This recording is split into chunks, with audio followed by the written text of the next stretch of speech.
कक्षा 10 हिंदी व्याकरण रस का विभिन्न प्रकार के रसों के लक्षण और उदाहरण पर हम लोग विचार कर रहे थे, जिसमें श्रृंगार रस और हास्य रस समझा दिए थे पिछले क्लास में। आज करुण रस। शोक नामक अस्थायी भाव, विभाव, अनुभाव और संचारी भावों के संयोग से करुण रस की उत्पत्ति होती है। शोक अथवा दुख की दशाओं के वर्णन में करुण रस होता है। करुण रस का अस्थायी भाव शोक है। जैसे देख सुदामा की दीन दशा करुणा करके करुणारिद रोए। देख सुदामा की दीन दशा करुणा करके करुणानिधि रोए। पानी परात को हाथ छियो नहीं नैनन के जल सो पग धोए।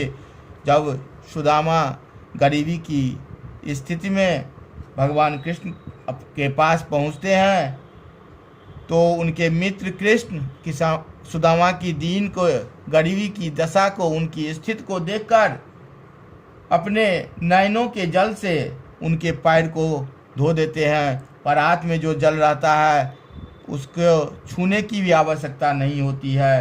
अर्थात सुदामा के दशा को देखकर भगवान में करुण रस का संचार होता है और वह रोने लगते हैं।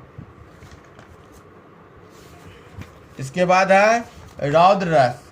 रौद्र रस का अस्थायी भाव है क्रोध। व्यक्ति के क्रोध की मुद्रा में रौद्र रस की उत्पत्ति होती है। रौद्र रस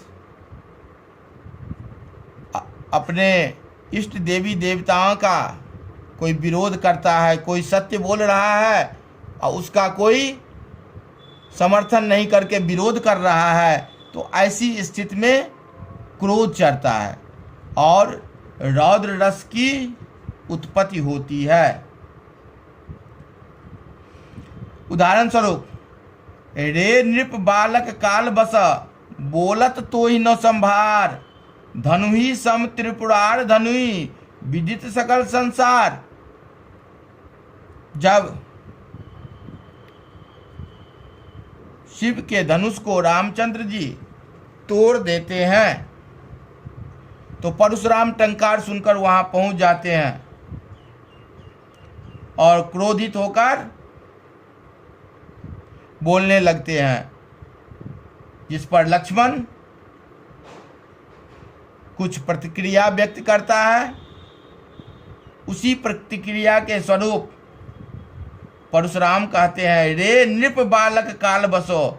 रे राजपुत्र, राजा के लड़का, राजा के बालक, काल बस, तुम पर काल मंडरा रहा है। बोलत तो ही न संभार, इसीलिए तुम्हारे वाणी में नियंत्रण नहीं है। धनुही सब त्रिपुरार धनुई, ये त्रिपुरारी शिव जी का धनुष है। इसको जो छोटे छोटे मोटे धनुष से तुलना कर दिए हो, विदित सकल संसार, ये तो शिव धनुष है, यह संसार भर में विख्यात है। यहाँ पर अस्थाई भाव क्रोध, आश्रय परशुराम, आलंबन शिव धनुष, उद्दीपन शिव धनुष का अपमान, अपराधी लक्ष्मण की चेष्टाएं, अनुभव परशुराम का क्रोधित होना, आंखें लाल होना, नथने भौहें फड़कना, बाहों का उठ जाना, गर्जन तर्जन आदि ये अनुभव हुआ। और संचारी भाव आवेग, उग्रता, स्मृति, चपलता आदि है।